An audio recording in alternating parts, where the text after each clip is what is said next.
जनगणना पर सियासत तेज। किस जाति की कितनी आबादी, उठी जातीय जनगणना की मांग। जातिगत जनगणना को लेकर 10 दलों के नेता पीएम से मिले। 1931 में हुई थी जाति आधारित जनगणना। जातीय जनगणना समर्थकों का मत। आज केंद्र की सरकार के पास में सामाजिक आर्थिक जातीय जनगणना के आंकड़े हैं, वो आंकड़े जारी करने से क्यों बच रही है? विकास कार्यक्रम बनाने के लिए जरूरी। उम्मीद करते हैं कि सर्वांगीण विकास के लिए नीतियों में और गणना के अंदर तमाम लोगों का आंकड़ा अगर होगा तो सरकार ज्यादा उन लोगों के लिए लोक कल्याणकारी कार्य कर पाएगा। विरोधियों का मत, देश का सामाजिक ताना बाना बिगड़ सकता है। केंद्र पहले ही कर चुका है जातीय जनगणना से इनकार। जाति क्यों पूछें जनता की। नमस्कार, आप देख रहे हैं प्राइम डिबेट, आपके साथ मैं हूं अभिषेक। देश में जातीय जनगणना की मांग तेज हो गई है। 10 दलों के नेताओं ने पीएम मोदी से मुलाकात कर जातिगत जनगणना की मांग की। इन दलों की मांग है कि विकास कार्यक्रम बनाने के लिए जातीय जनगणना जरूरी है।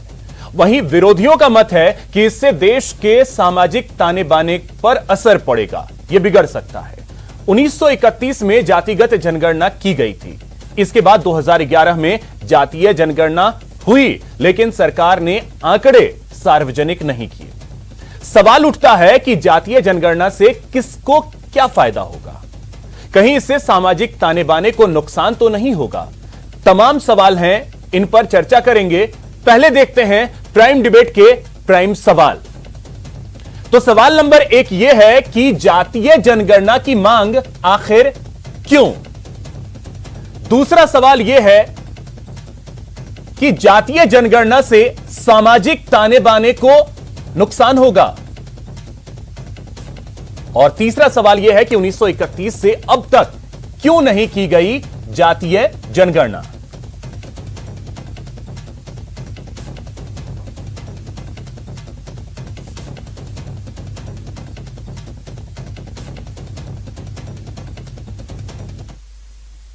तो चलिए चर्चा की शुरुआत करते हैं। हमारे साथ गेस्ट पैनल है। सबसे पहले परिचय करवा दूं, हमारे साथ जुड़ रहे हैं राजेंद्र मेघवाल जी, कांग्रेस नेता हैं, मुकेश पारीक जी बीजेपी नेता हैं, और अवधेश आकोदिया जी वरिष्ठ पत्रकार हैं। सर, आप तीनों का बहुत बहुत स्वागत है न्यूज 18 राजस्थान पर। राजेंद्र जी, चर्चा की शुरुआत मैं आपसे ही करना चाहूंगा।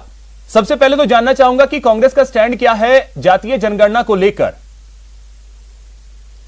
देखिए, सबसे पहले तो मैं ये बताना चाहता हूं कि भाजपा का ओबीसी विरोधी चेहरा बेनकाब हो रहा है। और ये बात तो मतलब राज्यों के अंदर 127 में संशोधन द्वारा राज्यों को ओबीसी की सूची बनाने का अधिकार देते हैं और ऊपर से गेंद राज्यों के पाले में डाल देते हैं, जबकि आपको पता है कि 50% की सीमा मतलब संविधान के तहत लागू की गई है। तो ये इस तरीके की बातें हैं। और मैं आपको अगर इसके परिप्रेक्ष्य में बात जातिगत जनगणना का मतलब ओबीसी कैसे हो गया? सर सुनिए, ओबीसी ये मुद्दा जो चल रहा है इस वक्त, जो सबसे ज्वलंत मुद्दा है, वो ओबीसी की जातिगत जनगणना को लेकर है। धार्मिक आधार पर भी जनगणना हो रही है, अल्पसंख्यकों की भी जनगणना हो रही है, SC ST की भी जनगणना हो रही है। तो मतलब ओबीसी की जातीय आधार पर जनगणना होनी चाहिए, क्योंकि जब से ये देश आजाद हुआ है तब से लेकर ओबीसी की जो सामाजिक स्थिति है, जनगणना का आधार होता है आर्थिक, सामाजिक और शैक्षणिक। जब तक इन तबकों का सामाजिक, आर्थिक और शैक्षणिक मतलब आंकड़ा हमारे पास नहीं आएगा और जातिगत मतलब उनकी संख्या का नहीं आएगा अनुपात, तो सरकारों के पास में उनके लिए मतलब लोक कल्याणकारी योजनाएं बनाने के लिए कोई बहुत बड़ा आधार नहीं रहेगा। फिर मैं आपको बताना चाहता हूं कि ये मंडल कमीशन का लगातार विरोध करते रहे। मंडल कमीशन की आरक्षण की सिफारिशों को लागू नहीं करना चाहते थे। 1990 का अटल जी का बता दूं, और 2001 में जो तो राजेंद्र जी, कांग्रेस का स्टैंड क्या है? आपने तो बात को घुमा दिया बीजेपी। कांग्रेस का स्टैंड क्या है? मैं बता रहा हूं, कांग्रेस का स्टैंड मैं बता रहा हूं कि 2011 के अंदर हमने मतलब जातीय सेंसस करवाए थे, जिसका वो था कि सोशियो इकोनॉमिक कास्ट सेंसस, तो उसके आंकड़े हमने सामाजिक मतलब कल्याण मंत्रालय को दिए और उसके बाद में तमाम तरीके के, जैसे मतलब ग्रामीण विकास मंत्रालय है, शहरी विकास मंत्रालय, तमाम तरीके, उसके लिए आपको पता उच्च स्तरीय कमेटी भी बनी थी। वो रिपोर्ट जो है 2016 में मोदी सरकार ने जारी की, लेकिन उसमें से जाति को छिपा दिया गया। 1931 में 1931 में आखिरी बार जो है वो जातिगत जनगणना हुई। देश 1947 में आजाद हुआ। उसके बाद 2011 माफ कीजिएगा, 2011 में जाकर के जातिगत जनगणना, इतने वक्त तक फिर कहां थे? जनगणना हुई 2014 में हमारी सरकार चली गई। तो अब आने वाली जो सरकार थी 2014 में मोदी जी आए, तो मोदी जी को उन आंकड़ों पर काम करना चाहिए। नहीं तो वो बीच के जो 60-65 साल थे उसमें क्या हुआ फिर? आप समझिए ना, उसके बाद में जैसे जैसे मतलब इन वर्गों की मांग उठी, आपको पता होगा कि 79 के अंदर मंडल कमीशन की स्थापना हुई थी, लेकिन मतलब इंदिरा जी के कार्यकाल के अंदर मंडल कमीशन की सिफारिश से हुई। मंडल कमीशन ने अपनी रिपोर्ट इंदिरा जी को सुपुर्द की। ठीक है, तो स्पष्ट शब्दों में अगर मैं समझूं तो कांग्रेस चाहती है कि जातिगत जनगणना होनी चाहिए। जी होनी चाहिए, ठीक है। अब मुकेश जी, एक बहुत बड़ा मुद्दा है जी। ठीक है मुकेश जी, बीजेपी ऐसा लग रहा है कि दो फाड़ में है। कुछ नेता चाहते हैं कि जातिगत जनगणना हो, कुछ चाहते हैं नहीं हो।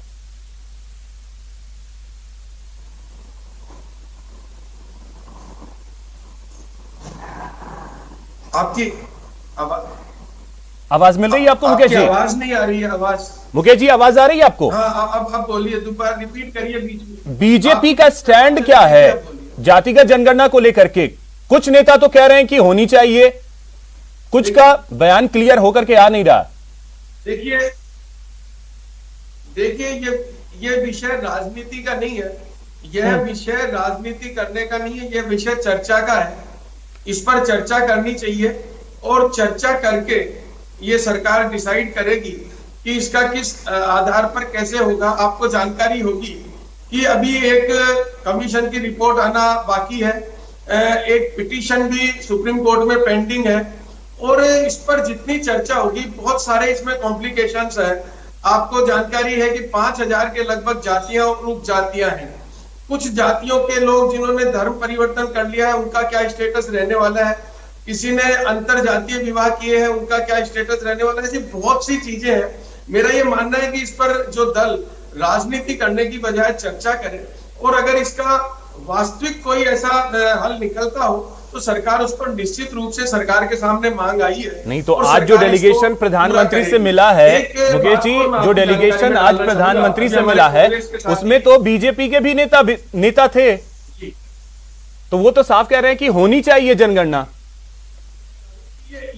और अगर इस विषय को राजनीति से ना जोड़ा जाए तो फिर इसे राजनीति से दूर कैसे रखा जाए, आप ही बता दीजिए।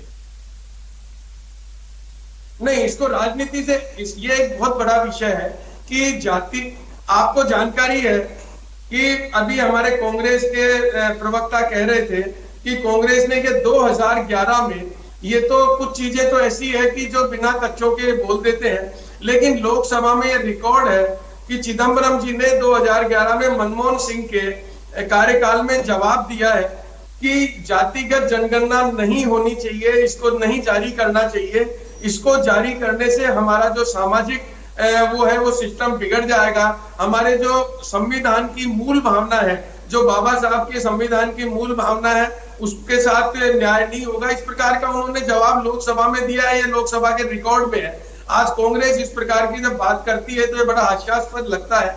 भारतीय जनता पार्टी इस बात के लिए प्रतिबद्ध है कि पंक्ति में बैठा हुआ अंतिम व्यक्ति। देखिए मुकेश जी, आपने कहा तो ये राजनीति का विषय है नहीं, लेकिन जब मैंने कांग्रेस से सवाल पूछा तो जवाब बीजेपी से शुरू होता है, बीजेपी से सवाल पूछा तो जवाब कांग्रेस से शुरू होता है, और आप कहते हैं कि इस पे सियासत नहीं बल्कि चर्चा होनी चाहिए। ये कैसे होगा, ये समझ से परे है।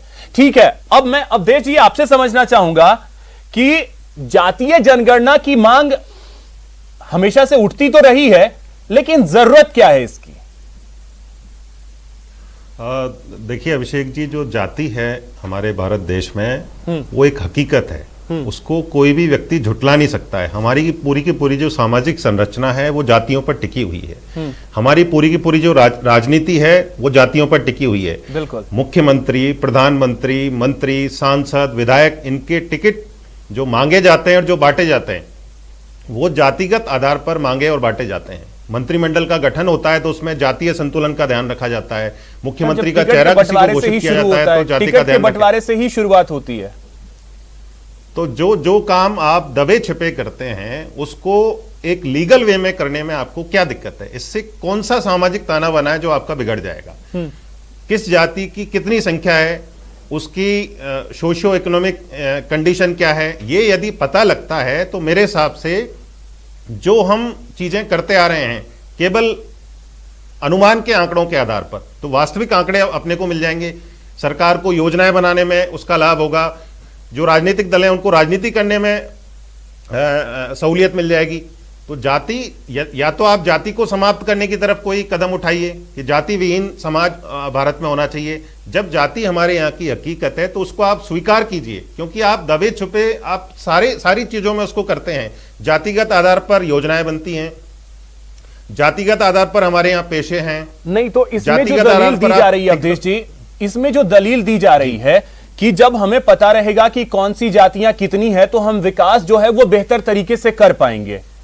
ये आधार कैसे? क्योंकि जो भी योजनाएं बनती हैं आज के डेट में, चाहे वो एससी के लिए हो, एसटी के लिए हो, ओबीसी के लिए हो, जनरल के लिए हो, अल्पसंख्यकों के लिए हो, उसमें अड़चन कहां आ रही है? वो भी कास्ट की वजह से। देखिए, अड़चन, सबसे बड़ी अड़चन उसमें यह है, देखिए एससी और एसटी की तो संख्या हमको पता है, हाँ वो अलग है।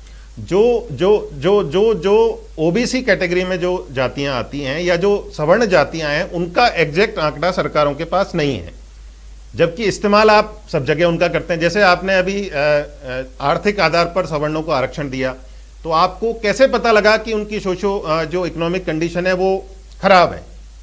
ओबीसी को आप रिजर्वेशन देते हैं, वो कई बार हाई कोर्ट में जाके, सुप्रीम कोर्ट में जाके अटक जाता है मामला, क्योंकि आप आरक्षण देते हैं उसकी सामाजिक आर्थिक परिस्थितियों को ध्यान में रखकर नहीं देते हैं, राजनीतिक परिस्थितियों के आधार पर आप निर्णय करते हैं। तो ये जब चीजें सामने आ जाएंगी, जातिगत आंकड़ा सामने आ जाएगा, तो ये जो चीजें होती हैं, ये जो कोर्ट में मामले अटक जाते हैं, ये नहीं अटकेंगे और ज्यादा बेहतर ढंग से आप चीजों को कर पाएंगे। या तो आप ये कीजिए कि जो जाति नाम की जो चीज है उसको समाप्त कर दीजिए, या आप उसको सही ढंग से इंप्लीमेंट कर लीजिए। राजेंद्र जी देखिए, हम 21वीं सदी में जी रहे हैं। जब अगर देखें तो अमेरिका जो है वो मंगल पे लाइफ ढूंढ रहा है, चाइना जो है हमारा पड़ोसी वो अपना अंतरिक्ष स्टेशन बना रहा है, और हम जाकर के अब ये पूछेंगे कि भैया तुम्हारी जाति क्या है? हम उनसे खुद को कैसे कंपेयर कर पाएंगे फिर?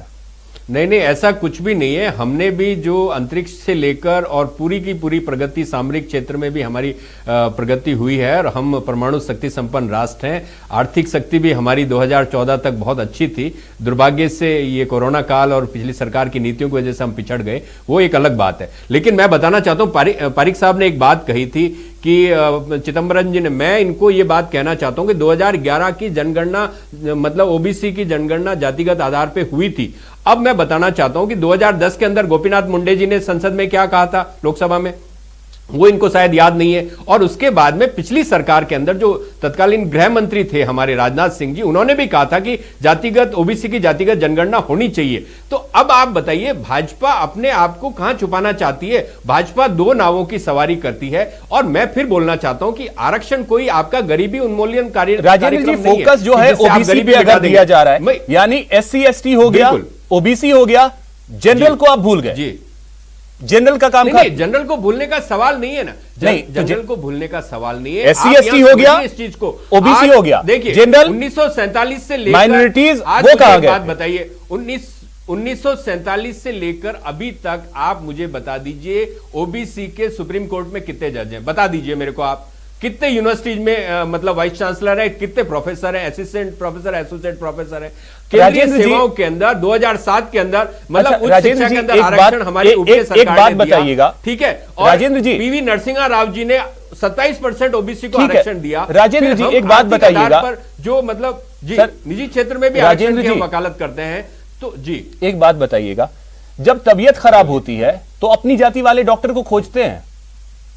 सर देखिए, जब बच्चों के लिए टीचर की जरूरत होती है तो अपनी जाति वाले टीचर को खोजते हैं क्या? आप सर्च कर लीजिए, आप सर्च कर लीजिए, ये जो तर्क है ना, ये तर्क बेमानी हो गए हैं। आप सर्च कर लीजिए दुनिया के टॉप सर्जन किस तबके से आते हैं, आप सर्च कर लीजिए। अच्छा, अब डॉक्टरों में भी तबका ढूंढेंगे आप किसी? नहीं, मैं ना आपने कहा ना कि आपकी जाति का ढूंढिए, इसलिए देखिए मैंने पूछा आपसे कि क्या ढूंढते हैं क्या? अवसर मिलेगा नहीं, जिनको अवसर मिलेगा वो अपने आप को साबित करेगा। लेवल प्लेइंग फील्ड होना चाहिए। एक बच्चा गर्त में खड़ा और एक बच्चा शहर की मतलब बुलंदी पे खड़ा है, उसकी क्या तुलना की जा सकती है? तो वो जाति पूछ करके ही होगा, वो जाति पूछ करके ही होगा। सामाजिक नहीं, जब जाति पूछकर आप टिकट दे सकते हो, जाति पूछकर आप ये सवाल आपने ये आपने सही बात कही कि जब हम इसे जो अभी अवधेश जी ने कहा कि चोरी छिपे जब हम कर रहे हैं तो उसे खुल करके क्यों ना करें? मुकेश जी नहीं, खुल करके करने की सवाल नहीं है, उनकी संख्या बल जानने का मौका है। आज ओबीसी की संख्या लगभग 52% के आसपास है और उनका आरक्षण मुकेश पारीक जी देखिए, आखिरकार बात वहीं पे घूम करके आ गई सियासत पे। आपने कहा था कि सियासत नहीं होनी चाहिए, लेकिन घूम फिर करके तो वहीं आएंगे सर, सियासत पे। अगर जाति, हम आज की युवा जो है वो जाति से ऊपर उठना चाहती है। आज कोई यह नहीं जानना चाहता कि सामने वाले की जाति क्या है, वो यह जानना चाहता है कि उसका टैलेंट क्या है। और अब हमारे यहां के पॉलिटिकल पार्टी जो है वो कह रही हैं कि हम जातियों के आधार पे पहले देखेंगे, जानेंगे कि कितने कितने लोग हैं, पता करेंगे कि कितनी संख्या है उनकी, और उस आधार पे हम विकास कार्यक्रमों का निर्माण करेंगे। यह कैसे होगा सर? युवा कहां जाए फिर? देखिए, मैं पहले राजेंद्र जी की बात का जवाब देना चाहूंगा। उन्होंने बार बार अभी ओबीसी की बात उठाई। ये पहला केंद्र का ऐसा मंत्रिमंडल है जिसमें 35% संख्या ओबीसी मंत्रियों की है, 11 महिलाएं मंत्री हैं और 20 एससी और एसटी के केंद्र में मंत्री हैं। ये कौन सी बात करते हैं कांग्रेस वाले? ओबीसी के मंत्रियों की संख्या बताने में तो शर्म नहीं आई, जातिगत आंकड़े बताने में शर्म आ रही है। आपको जानकारी नहीं, आप अपडेट रहिए पहले। आप देखिए ना, आपको ओबीसी के मंत्री बताने में थोड़ा सा भी शर्म नहीं आ रही है। आयोग को संवैधानिक दर्जा देने की जब बात आई तो कांग्रेस ने लोकसभा में इसका विरोध किया। अरे मंडल कमीशन की सिफारिशों का विरोध, मतलब प्रधानमंत्री उस वक्त के जो थे आपके अटल बिहारी वाजपेयी, उन्होंने विरोध किया। 2001 की सेंसस के अंदर उन्होंने कहा कि जाति का कॉलम नहीं होना चाहिए। अरे भाई कैसी बात करते हो? आप ओबीसी का वोट तो चाहिए। नहीं, गलत बात कर रहे हैं वो। उनको ओबीसी का वोट तो चाहिए, लेकिन उसका हित नहीं करेंगे कभी भी। ये अंतर है, इन्होंने हमेशा जातियों को, समाजों को वोट बैंक माना है। कांग्रेस की ये धारणा रही है कि जातियां इनके लिए वोट बैंक है, इनके लिए धर्म के जो लोग हैं वो वोट बैंक है। ये वोट बैंक को मानने वाले लोग हैं। हमारी पार्टी राष्ट्र हित में कार्यकर्ताओं की पार्टी है। ठीक है मुकेश जी। अब अवधेश जी मैं आपके पास आ रहा हूं, आपसे जल्दी से चाहूंगा क्लोजिंग कमेंट कि देखिए, बात तो जो निकल करके ओवरऑल सामने आ रही है कुछ नहीं, साधना बस उस ओबीसी को है, ऐसा लग रहा है। जी बिल्कुल अभिषेक जी, देखिए जो ओबीसी का जो पूरा के पूरा ओबीसी में जितनी भी जातियां हैं वो पॉपुलेशन का मेजर कंपोनेंट वही है। यदि आप उसकी गणना कर लेते हैं तो वो कल को नौकरियों में आरक्षण मांगेंगे, राजनीति में अपना प्रतिनिधित्व मांगेंगे। बीजेपी को ये राजनीति सूट नहीं करती है, क्योंकि उनका जो ट्रेडिशनल वोट बैंक है वो जो सवर्ण जातियां हैं वो हैं, फिर उनका जो पूरा के पूरा दायरा है वो सिमट जाएगा। ओबीसी की जो संख्या है उसके हिसाब से उनको वो प्रतिनिधित्व मांगेंगे, नौकरियों में भी और राजनीति में भी। ये यदि मांग लंबी चली गई, ये जो पूरी मुहिम है ये आगे चली गई, तो बीजेपी को इसका राजनीतिक नुकसान हो सकता है। बीजेपी हमेशा से इसके लिए सतर्क रही है, चाहे वो मंडल कमीशन की बात हो, चाहे उसकी सिफारिशों को लागू करने की बात हो। वीपी सिंह सरकार ने जब किया तो भाजपा ने उसका विरोध किया। उसकी वजह यही है, क्योंकि बीजेपी का जो कोर वोट बैंक है वो इससे दूर हो जाएगा, और जो दूसरे दल हैं वो ओबीसी जो पूरा के पूरा तबका है उसको उसका राजनीतिक फायदा मिलने की संभावना रहेगी। चलिए, हमने तो यही सुना था कि जात ना पूछो सादगी, पूछ लीजिए ज्ञान, लेकिन अब जो राजनीतिक पार्टियां हैं उनका यह कहना है कि नहीं भैया, जाति भी पूछना जरूरी है, और कहा भी यही जाता है कि जाति है कि जाति नहीं। बहुत शुक्रिया आप सभी का हमारे साथ जुड़ने के लिए, प्राइम डिबेट में शामिल होने के लिए। फिलहाल इतना ही, नमस्कार।